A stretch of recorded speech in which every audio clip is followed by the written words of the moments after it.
વિદ્યાર્થી મિત્રો, આપણે અંતર અને સ્થાનાંતર વિશેનો એક લેક્ચર લીધો હતો અને એ લેક્ચરમાં અંતર એટલે શું અને સ્થાનાંતર એટલે શું એની માહિતી આપી હતી.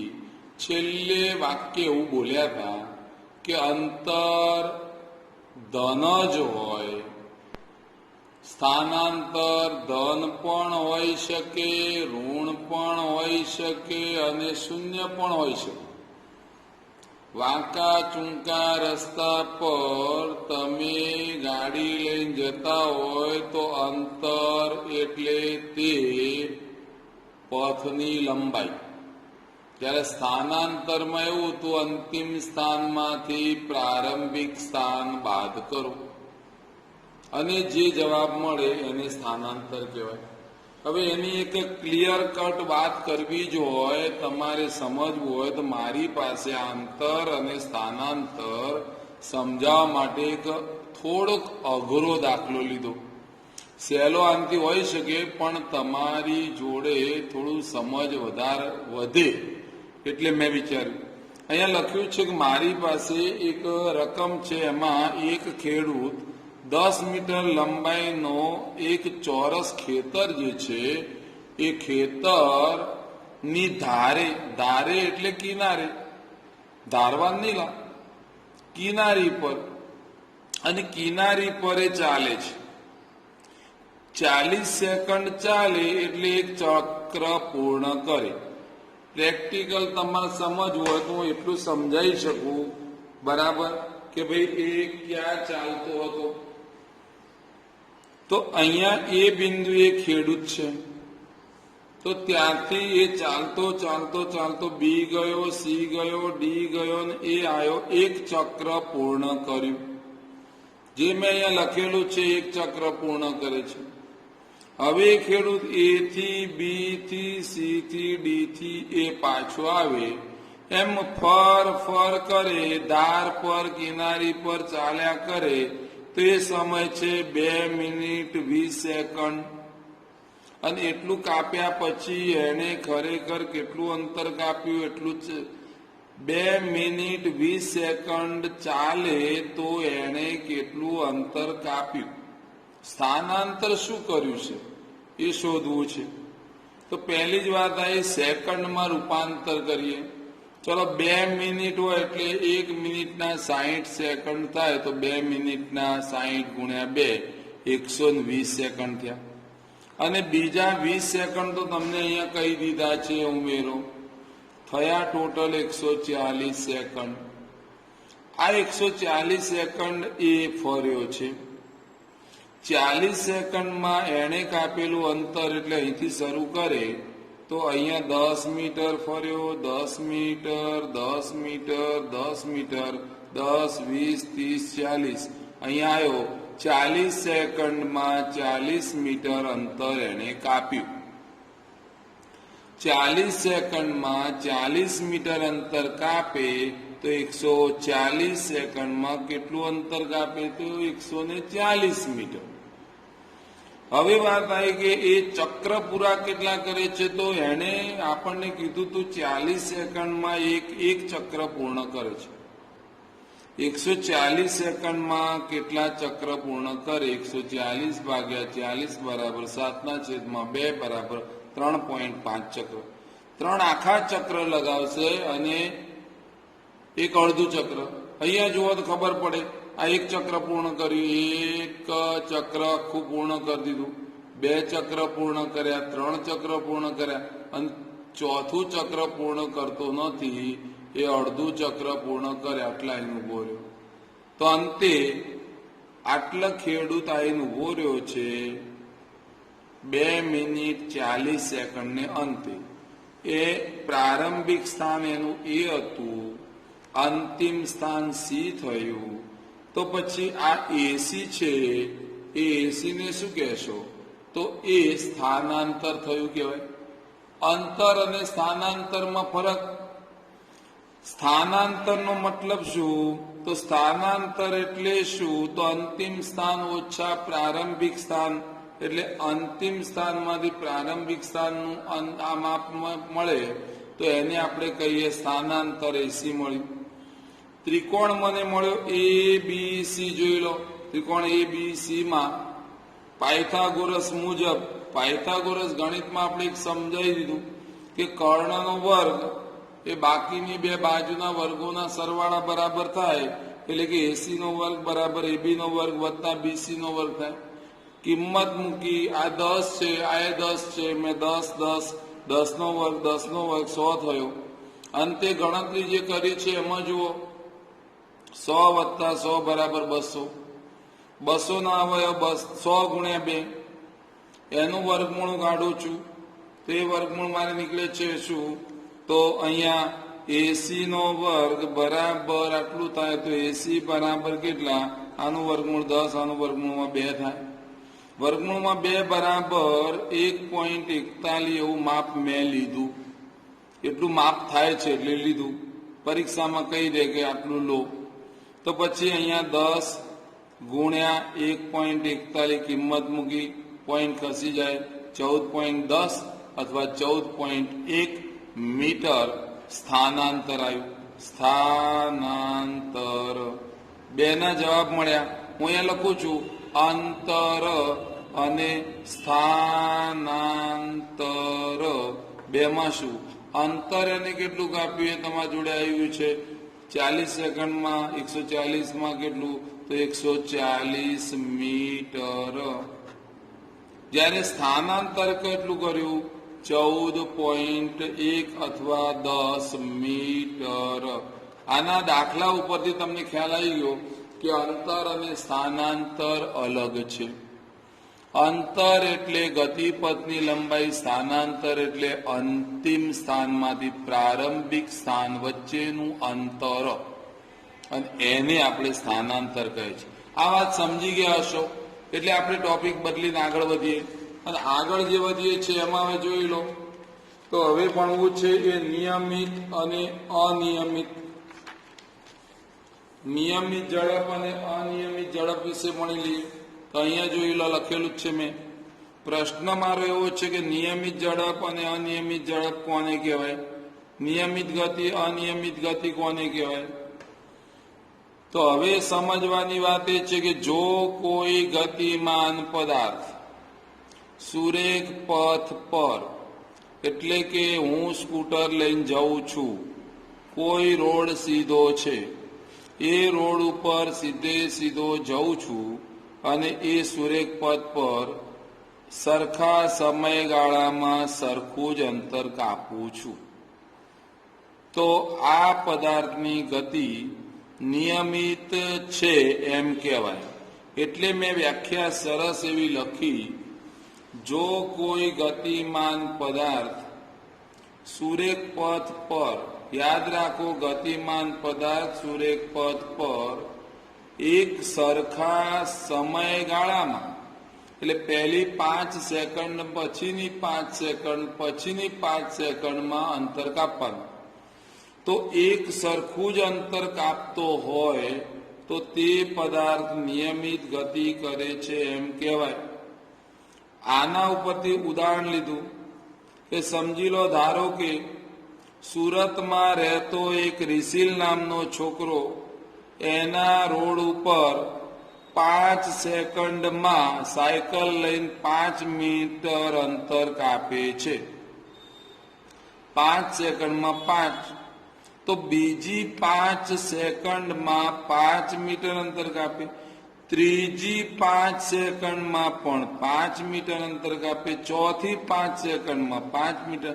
તો દરેક વખતે 5-5 સેકન્ડ એ સમયનો સરખો ગાળો કહેવાય. અને કાપેલું અંતર 5-5 લીધું એ મીટરમાં, એ પણ સરખું થયું. તો પછી એ કઈ ગતિ કરે છે? નિયમિત ગતિ કરે છે એમ કહેવાય. સમજી ગયા? તો આ જ પ્રમાણે અનિયમિત ગતિ કોને કહેવાય? તો વાક્ય રચના એના એ જ છે. પહેલા પણ આ વાક્ય આવ્યું હતું, જો કોઈ ગતિમાન પદાર્થ, એના એ વાક્ય સુરેખ પથ પર સમયના સરખા ગાળામાં, ત્યાં સુધી વ્યાખ્યા સરખી. હવે પેલામાં આપણે બોલતા હતા એક સરખું અંતર કાપે, એની જગ્યાએ અહીંયા લખવાનું એક સરખું અંતર ન કાપે તો આ ગતિ નિયમિત ગતિ નથી, એના માટે આવ્યું ન, એટલે અહીંયા આવે અનિયમિત ગતિ કહેવાય. પહેલી વ્યાખ્યા જેને તૈયાર થઈ ગઈ એ બીજી વ્યાખ્યામાં આ ન અને અ બે જ શબ્દો વાપરે એટલે તૈયાર થઈ ગયું. બોલું છું ફરીથી. જો કોઈ ગતિમાન પદાર્થ સુરેખ પથ પર સમયના સરખા ગાળામાં એક સરખું અંતર ન કાપે તો પદાર્થની ગતિ અનિયમિત છે એમ કહેવાય, અથવા અનિયમિત ગતિ કરે છે એમ કહેવાય. સમજી લો કે એ જ વાત કરતા હતા. રિસિલ નામનો છોકરો સુરતમાં જ્યારે એ જતો હતો અને એ જતા જતા જેવો સાયકલ લઈને જતો હતો ને વચ્ચે કૂતરું આવી ગયું. કૂતરું આવી ગયું એટલે સાયકલ પડી ઊંધી, કાં તો પછી ઊભી રાખવી પડી. અને આવી સ્થિતિ આવે એટલે ભરચક રસ્તો થઈ ગયો, કંઈક ના કંઈક અડચણ આવે છે, ટ્રાફિક વાળો રસ્તો છે. તો એ સાયકલની જે હતી, કારની ગણો કે પછી સાયકલની ગતિ છે, એ ગતિ અનિયમિત ગતિ કહેવાય. કારણ કે પહેલી 5 મિનિટમાં એને 5 મીટર અંતર કાપ્યું છે, પછી કૂતરું એને અથડાયું છે, કૂતરું બૂમા પાડતું પાડતું દોડતું જતું રહ્યું, એ એને જોતો રહ્યો, એટલે 5 મિનિટ માટે એ ઊભો રહ્યો, એટલે બાકીની 5 મિનિટમાં એને અંતર કાપ્યું જ નહીં. એટલે એનો મતલબ શું? સમયના સરખા ગાળામાં એને એક સરખું અંતર કાપવાનું હતું, એ કાપી શક્યો નહીં, તો એને કહેવાય અનિયમિત ગતિ કરે છે એમ ગણાય. સમજી ગયા? એ નિયમિત ગતિ, અનિયમિત ગતિ, આ બંને ટોપિક જે છે એ બરાબર સમજી ગયા હોય તો એનાથી આગળ આપણે જઈએ અને એ આવે છે ઝડપ વિશે ભણીએ. ઝડપ શું છે એના વિશે હવે થોડુંક મેળવી લે જ્ઞાન. હવે આવ્યું ઝડપ એટલે શું? તો ઝડપ એક એવી રાશિ છે કે જે આપણે કેટલા કિલોમીટર અંતર કેટલા સમયમાં કાપ્યું એની જાણકારી આપે છે. દાખલા તરીકે અમદાવાદ હું જઉં તો અમદાવાદ 100 કિલોમીટર છે અને એ હું 1 કલાકમાં અમદાવાદ પહોંચી જાઉં છું, તો મારે ગણવાની મારી કારની ઝડપ 100 કિલોમીટર પ્રતિ કલાક. જો હું 2 કલાકે અમદાવાદ પહોંચ્યો હોત તો કારમાં જે કાંટો છે એની ઝડપ કેટલી? 50 થઈ જાય. કેમ? એ આ વાત સમજો એટલે ખબર પડે. ગતિમાન પદાર્થે એકમ સમયમાં કાપેલા અંતરને તે પદાર્થની ઝડપ કહે છે.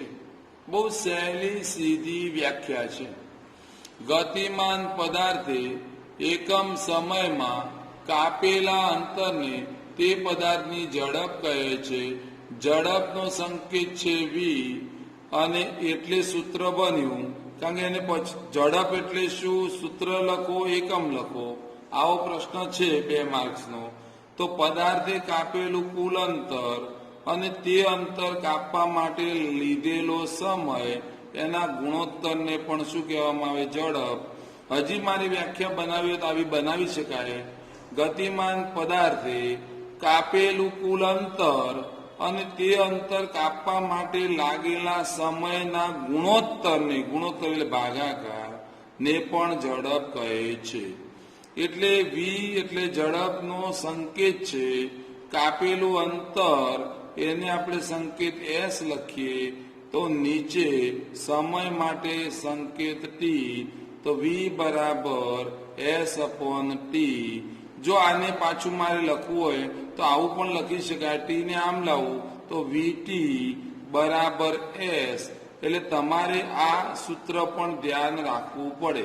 કોઈ પછી એવું ના સમજી બેસે કે s એટલે SM પટેલનો શૈલેષભાઈનો s અને vt પહેરીને બેઠા હશે એટલે શૈલેષભાઈની vt. શૈલેષભાઈની vt ની વાત નથી ભાઈ. અહીંયા કાપેલું અંતર એટલે ઝડપ અને સમયનો ગુણાકાર થાય અને આ પ્રમાણે શોધી શકાય.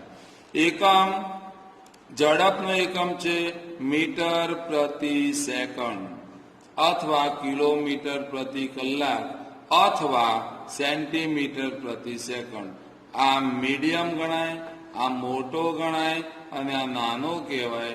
એટલે આ પ્રમાણે આ અંતરના એકમો અને આ સમયના એકમો તમે જે રીતે લો એ પ્રમાણે આવ્યું.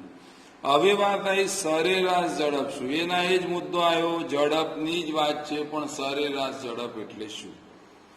સરેરાશ ઝડપ એટલે શું કે અહીંથી હું નીકળ્યો અને સરેરાશ ઝડપ શોધવી હોય તો મેં અહીંથી વડોદરાથી અમદાવાદ જઈ રહ્યો છું. ટોલ નાકું આવ્યું, ત્યાં ભીડ છે, 1 કિલોમીટર અંતર, 1 કિલોમીટરની લાઈન લાગી છે ટોલ નાકા પર ટોલ ટેક્સ ભરવા માટે. પછી મારી ગાડી ત્યાં ટોલ ટેક્સ ભરીને નીકળે છે.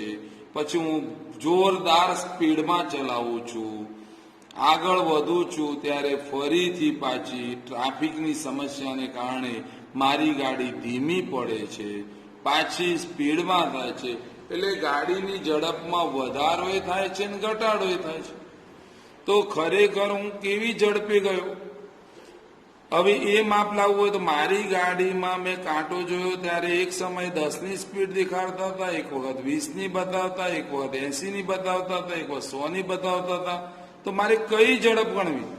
એટલા માટે મેં શું વિચાર્યું, પદાર્થ એટલે મારી કાર સમજવાની. કાપેલું કુલ અંતર એટલે અમદાવાદ સુધી પહોંચ્યા, 100 કિલોમીટર અંતર કાપ્યું. તે અંતર કાપવા માટે લાગતો કુલ સમય એટલે અમદાવાદ જવા માટે 100 કિલોમીટર અંતર કાપ્યું મેં, પણ એ માટે મારે ધીમી પડવી પડી, ટોલ નાકા ઊભું રહેવું પડ્યું. આમ કરતા કરતા હું તો 2 કલાકે પહોંચ્યો અમદાવાદ. તો મારે લખવું પડે 100 ભાગ્યા 2, એટલે આને અંતર કહેવાય, આને ઝડપ કહેવાય, સમય કહેવાય, અને એને આપણે ઝડપ કહીએ તો 50 કિલોમીટર પ્રતિ કલાક. બરાબર છે? અને કિલોમીટર પ્રતિ કલાક જે છે એ મારી ઝડપ ગણાય. એટલે આને સરેરાશ કહેવાય. તો એની વ્યાખ્યા મેં બોલી ગયો કે કાપેલું કુલ અંતર, તે અંતર કાપવા માટે લાગતો કુલ સમય, એનો લઈ લો ગુણોત્તર ભાગાકાર, તો પદાર્થની સરેરાશ ઝડપ કહે છે. ક્લિયર? સરેરાશ ઝડપ એટલે કાપેલું કુલ અંતર. અહીંયા લખવું પડે કાપેલું કુલ અંતર, તે અંતર કાપવા માટે લાગતો કુલ સમય. અંતરને એસ કહીએ છીએ, સમયને ટી કહીએ છીએ, પણ આ ઝડપ હતી એને એવરેજ કહેવાય.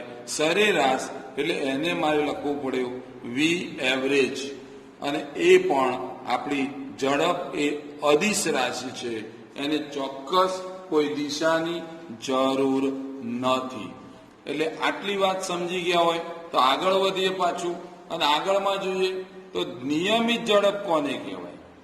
પહેલા ઝડપ આવી, સરેરાશ ઝડપ આવી, હવે નિયમિત ઝડપ. જો કોઈ ગતિમાન પદાર્થ, હમણાં બોલતા હતા એવું જ વાક્ય આવશે, સમયના એક સરખા ગાળામાં એક સરખું અંતર કાપતો હોય, એટલે પહેલી 1 કલાકમાં 100 કિલોમીટર, બીજા 1 કલાકમાં પણ 100 કિલોમીટર, ત્રીજા 1 કલાકમાં પણ 100 કિલોમીટર, સમયના સરખા ગાળામાં એક સરખું અંતર કાપતો હોય તો પદાર્થની ઝડપ જે છે એ નિયમિત ઝડપ છે એમ કહેવાય. જેનો બીજો શબ્દ આવ્યો અચળ ઝડપ.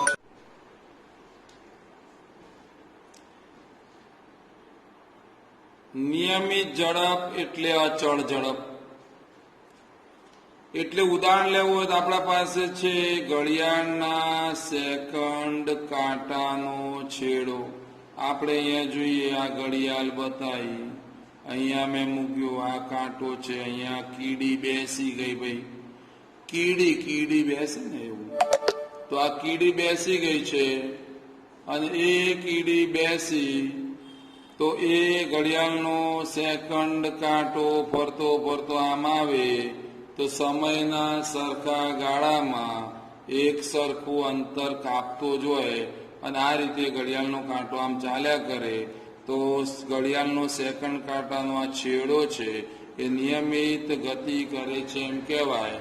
અને એટલે જ સમયના સરખા ગાળામાં એક સરખું અંતર કાપ્યું ગણાય. હવે એનાથી આગળ વાત આવી વેગ. વેગ શું છે? તો વેગની બે વ્યાખ્યાઓ છે આપણા પર. એમાં બે વ્યાખ્યાઓમાં ઝડપની જે વ્યાખ્યા હતી એ જ વ્યાખ્યામાં કંઈક ફેરફાર કરીએ. ગતિમાન પદાર્થ સમયના સરખા ગાળામાં એક સરખું અંતર કાપે એવું બોલતા હતા. હવે હું વાક્યમાં ઉમેરીશ કયું? ચોક્કસ દિશામાં. ચોક્કસ દિશા શબ્દ આવે એટલે એને આપણે કહીશું વેગ. દિશા, ચોક્કસ દિશા શબ્દ સ્થાનાંતરમાં વપરાય, અંતરમાં ન વપરાય. એટલે અંતર ઝડપ માટેનો શબ્દ છે, સ્થાનાંતર વેગ માટેનો શબ્દ છે. એટલે અહીંયા જોઈએ તો પહેલા નીચેની વ્યાખ્યામાં જોઈએ. ગતિમાન પદાર્થ એકમ સમયમાં ચોક્કસ દિશામાં અંતર કાપે તો એકમ સમયમાં ચોક્કસ દિશામાં પદાર્થે કાપેલા અંતરને વેગ કહે છે. એ જ રીતે ગતિમાન પદાર્થ એકમ સમયમાં કરેલું સ્થાનાંતર, આમાં મારે લખવું પડે ચોક્કસ દિશામાં કાપેલું અંતર. પણ ચોક્કસ દિશા અને કાપેલું અંતર બે ભેગા શબ્દો થાય તો એને શબ્દ કયો વપરાય? સ્થાનાંતર. એટલે આ વ્યાખ્યા પાક્કી આવડી જાય તોય ચાલે, આ આવડે તોય ચાલે. ગતિમાન પદાર્થે એકમ સમયમાં કરેલા સ્થાનાંતરને વેગ કહે છે. વેગમાં ચોક્કસ થઈ ગયું કે તમારે દિશાની જરૂર પડે જ. એનું આપણે સૂત્ર લાવવું હોય તો સૂત્ર તો એ જ થવાનું કે વેગ v બરાબર કાપેલું અંતર ભાગ્યા સમય. તો અંતર ભાગ્યા સમય, પણ વ્યાખ્યામાં ચોક્કસ દિશા ચોક્કસ લખવું પડે. અને ચોક્કસ દિશા શબ્દ આવ્યો એટલે એને આપણે કહીશું સદિશ રાશિ છે. એટલે કે ઝડપ અદિશ રાશિ છે અને વેગ સદિશ રાશિ છે. એકમ બંનેના સરખા છે, કિલોમીટર પ્રતિ કલાક. આનો પણ ખરો ને આનો પણ ખરો. સૂત્ર પણ એવા જ આવે. ખાલી બેમાં ફરક એવો કે વેગમાં ચોક્કસ દિશા એવો ઉલ્લેખ થયેલો હોવો જોઈએ, ઝડપમાં દિશાને મહત્વ નથી. એટલે અમદાવાદ જતો હોય ને અમદાવાદની જ જે દિશા છે એમાં જ ગાડી દોડ્યા કરે, ક્યાંય વાંકી ચૂંકી વાળવાની નહીં. નડિયાદમાં અને ખેડામાં ફરીને જવાની વાત ના હોય, સીધું જવું હોય તો એને વેગ કહેવાય. આવા ઉદાહરણ આપણે લેવા હોય તો એક ઉદાહરણ એવું આવે.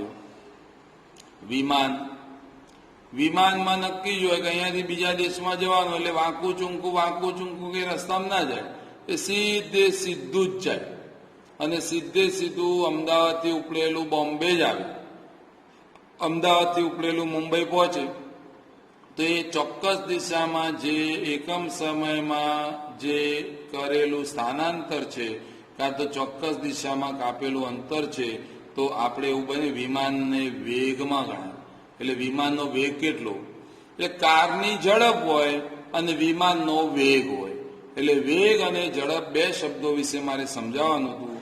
એ આજે કામ પૂરું થયું. આટલું જ આજનું કામ કરો તો કાફી છે. હવે હું તમને પ્રશ્નો આપીશ અને એ પ્રશ્નો આટલું લેક્ચર બરાબર સાંભળી લો, મોઢે તૈયાર કરી નાખો. એટલે એ પ્રશ્નો આમાંથી, ચોપડીમાંથી કે ગાઈડમાંથી તૈયાર કરી અને મોઢે જ તમારે તમારી નોટમાં લખવાના અને એ લખ્યા પછી લેસન સબમિટ કરાવવાનું રહેશે. ઓકે.